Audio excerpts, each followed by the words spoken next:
ये कहानी है एलन की, जो अपने फाइनल एग्जाम में फेल हो जाता है। उसे लगा ये उसके करियर का एंड है, मगर किस्मत का खेल तो देखो, उसे एक बहुत ही सुंदर लड़की का ट्यूटर बनना पड़ता है। लेकिन वो लड़की एक सिंपल स्पेल भी कास्ट नहीं कर पाती और उसका सपना है रॉयल अकेडमी को ज्वाइन करना। क्या एलन टीना का हिडन मैजिक अनलॉक कर पाएगा या फिर ये उसके सपनों का लास्ट चांस भी तोड़ देगा? एनिमे की शुरुआत में हम एलन को देखते हैं जो ट्रेन में बैठा एक लेटर लिख रहा था। मुझे माफ करना लीडिया, मैं कोर्ट सोर्सर एग्जाम में फेल हो गया हूँ। फिर हमें पास का सीन दिखाया जाता है जहाँ टीचर एलन से कहते हैं, मैंने कभी सपने में भी नहीं सोचा था एलन तुम फेल हो जाओगे। वो सिर्फ इतना कहता है, मुझे माफ कीजिए, लेकिन असल दुख उसे इस बात का था उसके पास घर लौटने तक के पैसे नहीं थे। टीचर तब एलन को एक जॉब ऑफर करते हैं। मेरे पुराने दोस्त की बेटी को एक ट्यूटर की जरूरत है, वो तुम्हें इस काम का मोटा पैसा देंगे। अपनी गरीबी को देखते हुए एलन हाँ कर देता है। टीचर तुरंत अपने दोस्त को कॉल लगाते हैं और एलन के बारे में सब बताते हैं। इसके बाद वो एलन से कहते हैं, जिसे पढ़ाने तुम जा रहे हो वो 4 ड्यूकल हाउसेस में से एक हॉवर्ड ड्यूक की बेटी है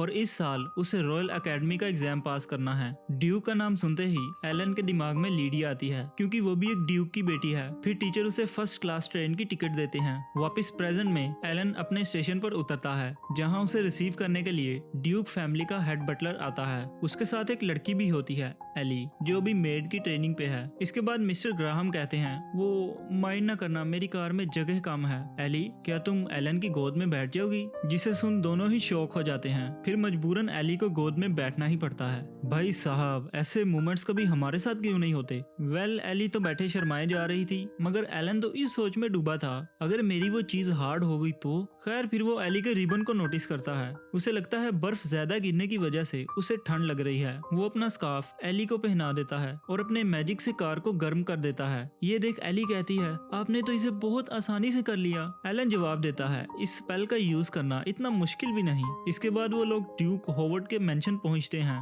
गेट पर एलन एली को अपनी बाहों में उठाकर नीचे उतारता है। तभी वो कहता है, योर हाइनेस, आपको परेशानी देने के लिए माफ कीजिए। एली घबरा कर जवाब देती है, आपको कैसे पता चला? एलन मुस्कुराता है और कहता है, ये कपड़े तुम्हें बिल्कुल फिट नहीं हो रहे, लगता है जल्दबाजी में तुमने किसी मेड से लिए हैं। और ये स्नो वाइट रिबन, इसे लेना किसी आम लड़की के बस की बात नहीं है। ये बात सुन एली शर्मा कर वहाँ से चली जाती है। उसके जाने के बाद मिस्टर ग्राहम कहते हैं, माफ कीजिएगा सर, लेडी टीना ने मुझे खुद आपसे मिलने की रिक्वेस्ट की थी। एलन देखता है अंदर से ये पैलेस कितना गर्म है। तभी एक मेड भागती हुई आती है और पैर फिसलने की वजह से वो गिरने वाली थी, लेकिन तभी एलन उसे बचा लेता है। मिस्टर ग्राहम कहते हैं, एली, तुम्हें कितनी बार मेंशन में दौड़ने से मना किया है? एलन कहता है, अच्छा तो ये है असली एली। न जाने क्यों वो उसके सर को सहलाने लगता है। एली तो वहीं जम जाती है। मिस्टर ग्राहम कहते हैं, तुम्हारे प्रोफेसर ने मुझे बताया था कि तुम कितने बड़े ठरकबाज हो। एलन कहता है, अरे अरे नहीं, ये पूरा सच नहीं है। वेल, नेक्स्ट सीन में एलन ड्यूक हॉवर्ड से मिलता है। हॉवर्ड कहते हैं, प्रोफेसर ने बताया तुम वही लड़के हो जो मेरी बेटी को रॉयल अकेडमी का एग्जाम पास करवा सकते हो, लेकिन ध्यान से सुनना, तुम्हें प्राइवेट ट्यूटर रखने की वजह कुछ और है। तुम मेरी बेटी को समझाओ कि वो रॉयल अकेडमी जाने का सपना छोड़ दे। एलन हैरान होकर कहता है, ये आप क्या कह रहे हैं? हॉवर्ड कहते हैं, चलो मैं तुम्हें बताता हूँ। तुम फेमस 4 ड्यूक हाउसेस को तो जानते ही होगे। रॉयल किंगडम को महान बनाने में इनका बहुत बड़ा हाथ रहा है। यहाँ तक कि रॉयल फैमिली भी इनकी बहुत इज्जत करती है। लेकिन मेरे साथ ही इस विरासत का अंत हो जाएगा। मेरी बेटी टीना जब छोटी थी तभी उसकी माँ गुजर गई। मेरी बड़ी बेटी स्टेला रॉयल अकेडमी में इनरोल हो चुकी है, पर मुझे नहीं लगता उसमें इतनी काबिलियत है कि वो हमारे परिवार के सुप्रीम स्पेल को मास्टर कर पाए। और छोटी बेटी टीना, वो तो एक एलिमेंट्री स्पेल भी कास्ट नहीं कर पाती। फिर भी टीना एक जिम्मेदार लड़की है। उसे लगता है ये उसकी जिम्मेदारी है वो हमारे परिवार के सुप्रीम स्पेल को मास्टर करे। इसके बाद फिर हॉवर्ड एलन को एक कमरे में ले जाते हैं जहाँ हर तरफ प्लांट्स ही प्लांट्स होते हैं। वो कहते हैं, ये सब टीना ने अपने हाथों से उगाए हैं। इस काम में वो बहुत अच्छी है और मैं चाहता हूँ वो इसी रास्ते को कंटिन्यू करे। एलन कहता है, मैं आपकी बात समझता हूँ, लेकिन अगर टीना रॉयल अकेडमी जाना चाहती है तो आपको उसे एक मौका देना चाहिए। हॉवर्ड कहते हैं, ठीक है, मैं इस बारे में सोचूंगा। एलन मन में सोचता है, एक लड़की जिसके पास माना तो है लेकिन वो जादू नहीं कर सकती। ये प्रॉब्लम मुश्किल तो बहुत है, लेकिन इसे सोल्व करने में मजा आएगा। नेक्स्ट सीन में एलन और हॉवर्ड डाइनिंग टेबल पर बैठे थे। तभी वहाँ पर टीना आती है। हॉवर्ड कहते हैं, टीना, ये तुम्हारे न्यू ट्यूटर हैं। टीना अपने आप को इंट्रोड्यूस करती है, लेकिन एलन इस बात को छुपाने के लिए कि वो लोग पहले ही मिल चुके हैं, हॉवर्ड से कहता है, एली से मैं पहले ही कार में मिल चुका हूँ। जहाँ एली को तो समझ ही नहीं आता ये कब हो गया। और तभी हॉवर्ड कहते हैं, एली मिस्टर ग्राहम की पोती है और इनका परिवार शुरू से ही हमारे साथ रहा है। मैं चाहता हूँ कि तुम उसे भी ट्यूशन दो। लेकिन एली कहती है, मैं जादू करने में जरा भी अच्छी नहीं हूँ, मेरी वजह से आपको परेशानी होगी। ये सुन एलन कहता है, एली क्या तुम टीना के साथ रॉयल एकेडमी ज्वाइन नहीं करना चाहती? जिस पर एली जोश में कहती है, हाँ बिल्कुल मैं ज्वाइन करना चाहती हूँ। एलन कहता है तो फिर मिलते हैं क्लास में। तभी यहाँ पर एक कैट आती है और हमें पता चलता है ये कैट प्रोफेसर की फेमिलियर है। उन दोनों को उस कैट पर बहुत प्यार आता है। अब नेक्स्ट सीन में एलन टीना को पढ़ाने के लिए आता है। वो उसे टीज करते हुए कहता है, क्या बात है, आज तुमने मेड की यूनिफॉर्म नहीं पहनी? टीना थोड़ा चिढ़ जाती है और फिर वो कहती है, मैं चाहती हूँ कि आप मेरे साथ हमेशा सच बोलें, चाहे वो शब्द मुझे हर्ट ही क्यों ना करें। मैं तैयार हूँ इन्हें सुनने के लिए। एलन मन में सोचता है शायद मैजिक की काबिलियत ना होने की वजह से इसने बहुत कुछ सहा है। इसके बाद एलन बताता है एंट्रेंस एग्जाम 3 पार्ट्स में होता है, रिटन टेस्ट, इंटरव्यू और प्रैक्टिकल एग्जाम। तुम्हारे लिए सबसे ज्यादा जरूरी है प्रैक्टिकल मैजिक एग्जाम पर ध्यान देना, लेकिन उससे पहले तुम्हें एक रिटन टेस्ट देना होगा ताकि मुझे पता चल सके तुम्हारी मैजिकल स्किल्स कितनी हैं। रात में एलन टीना के रिजल्ट्स को देखकर जान जाता है टीना की इंटेलिजेंस भी लीडिया जितनी है। दोस्तों इस लड़की का नाम लीडिया है, लेकिन अब से मैं इसे लिलिया कहूंगा। लिलिया जो साउथ के ड्यूक की सबसे बड़ी बेटी है और एलन की क्लासमेट भी थी। लिलिया रॉयल एकेडमी से ग्रेजुएट कर चुकी है और मैजिक के मामले में उसे लेडी ऑफ स्वॉर्ड भी कहा जाता है। मतलब ओवरऑल बताऊं तो लिलिया मैजिक में इतनी अच्छी थी कि लड़के भी उसके आगे कान पकड़ते थे और टीना की इंटेलिजेंस बिल्कुल उसी के लेवल की है। अगली सुबह एलन टीना को उसका टेस्ट रिजल्ट देता है। वो उससे कहता है तुम रिटन एग्जाम देने के लिए ऑलरेडी प्रिपेयर्ड हो और मेरा ख्याल है तुम हाईएस्ट स्कोर भी करोगी। ये देखकर टीना बहुत खुश होती है। इस वजह से एलन कहता है अब हम ज्यादा से ज्यादा वक्त प्रैक्टिकल मैजिक एग्जाम को देंगे। ये सुन टीना कहती है मेरे जितने भी ट्यूटर रहे हैं मैंने बहुत कोशिश की, लेकिन प्रैक्टिकल मैजिक एग्जाम में मेरी परफॉर्मेंस बेकार ही रही है। एलन उसे कहता है ऐसा सभी के साथ होता है, यहाँ तक कि मेरे साथ भी। मगर टीना हैरान होकर उसे पूछती है आपको तो लिलिया का ब्रेन कहा जाता है। दोस्तों लिडिया के साथ रहते रहते एलन भी बहुत ज्यादा फेमस है। उसी वक्त एलन कहता है नहीं नहीं ऐसा नहीं है, मैं तो एक एवरेज से भी कम हूँ। लेकिन इससे पहले हम अपनी क्लासेस को शुरू करें, मैं तुमसे पूछना चाहता हूँ क्या तुम वाकई में रॉयल एकेडमी जाना चाहती हो या फिर यहाँ रुककर तुम अपनी बोटेनिकल रिसर्च को भी जारी रख सकती हो। फिर टीना एलन को बताती है कि वो रॉयल एकेडमी क्यों ज्वाइन करना चाहती है। बचपन में जब उसकी माँ उसे बड़े बड़े मैजिशियन की कहानियां सुनाती थी तभी से टीना का इंटरेस्ट सुप्रीम ग्रेट स्पेल सीखने में हो गया। एलन उससे कहता है इन स्पेल्स को मास्टर करना बहुत मुश्किल होता है, लेकिन हम अपनी पूरी कोशिश करेंगे ताकि तुम इन्हें सीख पाओ। ये बात सुनकर टीना को बहुत हिम्मत मिलती है। तभी एली कमरे में कुछ कैंडल्स लेकर आती है, लेकिन हर बार की तरह वो फिसल कर गिर जाती है। भाई सच में क्या इसने जादू सीखना है? वेल एलन उसे बचा लेता है और कैंडल्स को भी अपने जादू से टेबल पर रख देता है। टीना तुरंत चिल्ला पड़ती है जल्दी से एली से दूर हो जाइए, आप उसके बहुत करीब आ रहे हैं। इसके बाद एलन टीना से मैजिक के फंडामेंटल्स के बारे में पूछता है। टीना बताती है विंड, फायर, वाटर और न जाने क्या क्या। इस तरह मिलकर ये 7 एलिमेंट्स बनते हैं और हर इंसान इन 7 एलिमेंट्स में से किसी एक ही पावर के साथ पैदा होता है। लेकिन होवर्ड परिवार के लोग 2 एलिमेंटल पावर के साथ पैदा होते हैं, वाटर और विंड, और इन दोनों को मिलाने से आइस मैजिक बनता है। तभी एलन बताता है कल जब उसने कार में टेम्परेचर बढ़ाने वाला मैजिक किया था, वो मैजिक 3 एलिमेंट्स को कंबाइन करने से बनता है, विंड, फायर और वाटर। इसके बाद वो एली से पूछता है एली किस टाइप का स्पेल कास्ट कर सकती है। एली कहती है विंड और फायर। वो अपने मैजिक से सामने रखी कैंडल्स को जलाकर दिखाती है। एलन कहता है तुम्हें बहुत काबिलियत है, जिसे सुन एली का मुंह तो शर्म से खुला का खुला रह जाता है। अब टीना की बारी थी, लेकिन वो स्पेल कास्ट करने में नाकाम हो जाती है। एलन कहता है कोई बात नहीं, मैंने देखा तुम्हारे पास बहुत माना है, तुम्हें बस उसे एक्टिवेट करने की जरूरत है। इसके बाद एलन उन्हें अपने मैजिक की एक झलक दिखाता है। वो कैंडल्स पर उन सभी मैजिकल एलिमेंट्स को एक्टिवेट करता है। टीना और एली तो इसे देखते ही रह जाते हैं। दोस्तों ये वाकई में लाजवाब था। एलन मन में सोचता है लोग मुझे एक लूजर कहते थे, अगर मैं इतना मैजिक कर सकता हूँ तो तुम्हारे पास तो मुझसे भी ज्यादा माना है। इसके बाद हमें लिलिया को दिखाया जाता है जो उसी लेटर को पढ़ रही थी जो एलन ने ट्रेन में बैठकर लिखा था। उस लेटर में एलन लिखता है वो अपनी छुट्टियों में होवर्ड ड्यूक के घर पर रह रहा है। लिलिया गुस्से में कहती है ये मुझे बिना बताए चला गया, इसका नतीजा इसे भुगतना ही होगा। नेक्स्ट सीन में एलन एली से किसी और टाइप का मैजिक कास्ट करने को कहता है क्योंकि वो पहले ही फायर और विंड स्पेल कास्ट कर सकती है। एली कोशिश करती है लेकिन वो कर नहीं पाती। एलन कहता है अपना पूरा फोकस लगाकर करो, और दूसरी ही बार में एली वाटर मैजिक को कास्ट कर पाती है। लेकिन जब टीना की बारी आती है तो उससे स्पेल कास्ट ही नहीं होता। एलन के कहने पर वो दोबारा कोशिश करती है, लेकिन फिर वही अब रात में एलन लाइब्रेरी आया होता है ताकि वो स्टडी कर सके आखिर कौन सी चीज है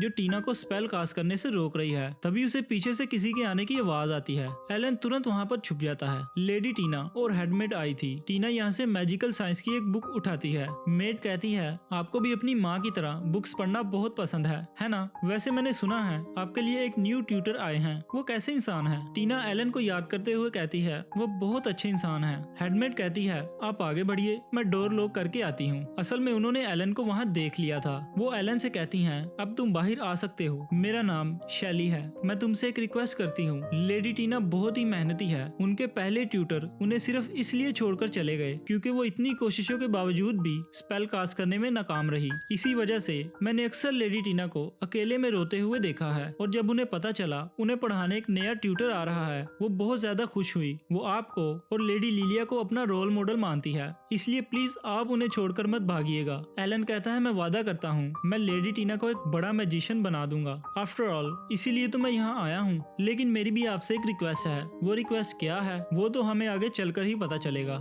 नेक्स्ट मॉर्निंग टीना एलन और एली पर बहुत गुस्सा करती है। आप दोनों मुझे बताए बगैर घूमने के लिए गए थे, क्यों?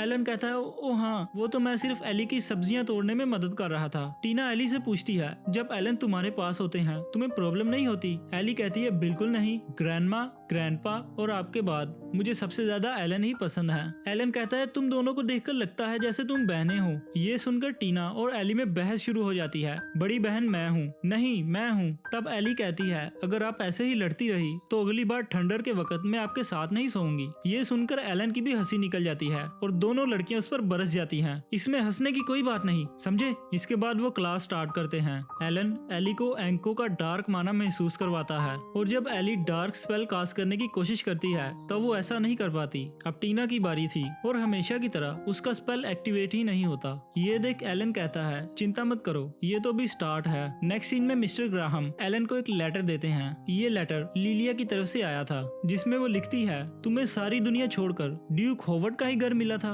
अगर तुम्हें काम ही चाहिए था तो तुम मेरे पास आ जाते। मैं टीना से बहुत बार मिल चुकी हूँ, मुझे उसकी सिचुएशन का अंदाजा है और उसके स्पेल को एक्टिवेट करने का सिर्फ एक ही तरीका है, लेकिन खबरदार इसे मेरे अलावा किसी और के साथ ट्राई करने की कोशिश भी मत करना। और हाँ, तुमने मुझे अपने कोर्ट सोर्सरर एग्जाम का रिजल्ट भी नहीं बताया। तुम मुझे रॉयल एकेडमी एंट्रेंस एग्जाम पर मिलो जरा, फिर मैं तुम्हें बताऊंगी। भागने की कोशिश भी मत करना, मैं तुम्हें दुनिया के आखिरी कोने से भी ढूंढ लूंगी। तुम्हारी प्यारी लेडी लिलिया। और हाँ, एक आखिरी बात, मैं ये नहीं कह रही मुझे रोज एक लेटर लिखना, लेकिन हफ्ते में एक बार तुम्हारी तरफ से एक लेटर आना चाहिए, समझ गए? एलन तो अपना सर पकड़कर बैठ जाता है, कहाँ फंस गया मैं। इसके बाद क्लास में एली का स्पेल तो दिन ब दिन बेहतर होता जा रहा था, लेकिन टीना की हालत में कोई सुधार नहीं था। रात में एलन पूरे रिकॉर्ड्स को चेक करता है, शायद इतिहास में कुछ ऐसा लिखा हो। बुक्स को रीड करते करते एलन को उसमें से एक सिंबल नजर आता है। नेक्स्ट सीन में एली एलन के पास आती है और हम इन दोनों को एक कमरे में देखते हैं। असल में एली एलन को अपने रूम में लेकर आई है। एलन कहता है एली तुम्हें ऐसे किसी भी लड़के को अपने रूम में नहीं लाना चाहिए, ये पल सिर्फ उसी के लिए बचा कर रखो जिसके लिए तुम्हारा दिल धड़कता है। एली अपने दिल में कहती है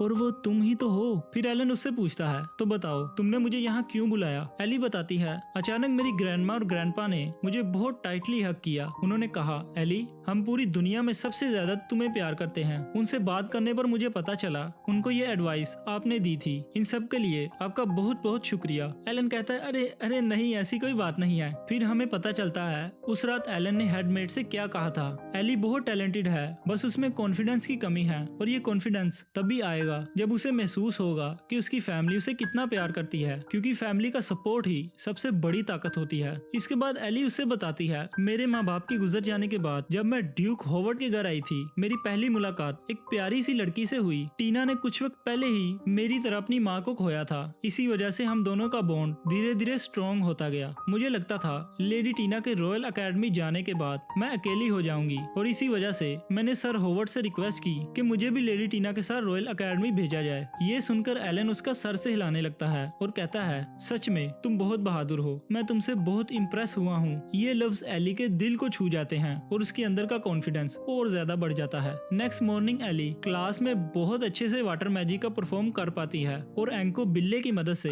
वो डार्क मैजिक भी बहुत अच्छे से सीख पा रही है। लेकिन दूसरी तरफ टीना तो हर बार नाकाम हो रही थी और उसके चेहरे से लग रहा था जैसे वो हिम्मत हार चुकी है। सच में भाई इस लड़की के लिए मुझे बहुत बुरा लग रहा है। So sad. वेल रात का सीन दिखाया जाता है जहाँ एलन होवर्ड से बात कर रहा होता है। एलन कहता है टीना के पास माना तो बहुत ज्यादा है लेकिन मुझे नहीं लगता वो एंट्रेंस एग्जाम पास कर पाएगी, लेकिन वो है बहुत इंटेलिजेंट, इसलिए शायद रिटन टेस्ट की वजह से रॉयल एकेडमी वाले उसे एडमिशन दे दें। पर होवर्ड कहते हैं अगर वो जादू न कर सकी तो दूसरे बच्चे होवर्ड परिवार का मजाक उड़ाएंगे। मैं टीना को और मुसीबत में नहीं देख सकता, इसलिए अगर वो मैजिक नहीं कर पाती तो आप उसे समझाइए कि वो रॉयल एकेडमी में जाने की जिद छोड़ दे। इसके बाद हम रात में टीना को प्रैक्टिस करते हुए देखते हैं। इतनी कोशिश के बाद भी वो हार मानने को तैयार ही नहीं थी। तब एलन सोचता है मुझे टीना के लिए जल्द कुछ करना होगा और इसी वजह से वो पूरी रात रिसर्च करता है कि कैसे टीना के मैजिक को एक्टिवेट किया जाए। रात को लेट सोने की वजह से एलन सुबह भी लेट उठता है, लेकिन उसे अभी तक कोई तरीका नहीं मिला था जिससे वो टीना के मैजिक को एक्टिवेट कर सके। जब वो टीचिंग रूम में पहुंचता है तो देखता है टीना क्लास में ही सो रही है। जब टीना उठती है तो एलन के हाथ में मैजिक बुक देखकर कहती है आप मेरे लिए देर रात तक पढ़ाई करते रहे। एलन कहता है नहीं ऐसी बात नहीं है, मुझे तो वैसे भी किताबें पढ़ने का शौक है। टीना कहती है आप झूठ बोल रहे हैं, आपको मुझ पर गुस्सा होना चाहिए। मैं एक एलिमेंट्री स्पेल भी कास्ट नहीं कर पाती, शायद मैं जादूगर बनने के लायक नहीं हूँ। टीना फूट फूट कर रोने लगती है, मैं ये और बर्दाश्त नहीं कर सकती। अब बस उसकी आंखों से आंसू गिरकर बर्फ बनने लगते हैं और उसका जादू हद से ज्यादा बढ़ जाता है। वहाँ पर बर्फ का तूफान आ जाता है। सिचुएशन इतनी खराब हो जाती है कि एलन भी उसे अपने मैजिक से शांत नहीं कर पाता। और इसी के साथ ये एपिसोड यहीं पर एंड हो जाता है। तो कैसा लगा ये एनीमे कमेंट्स में जरूर बताना। वीडियो को लाइक ठोक दो, अपना और अपने प्यारों का ख्याल रखना। मिलते हैं नेक्स्ट वीडियो में, तब तक के लिए बाय बाय।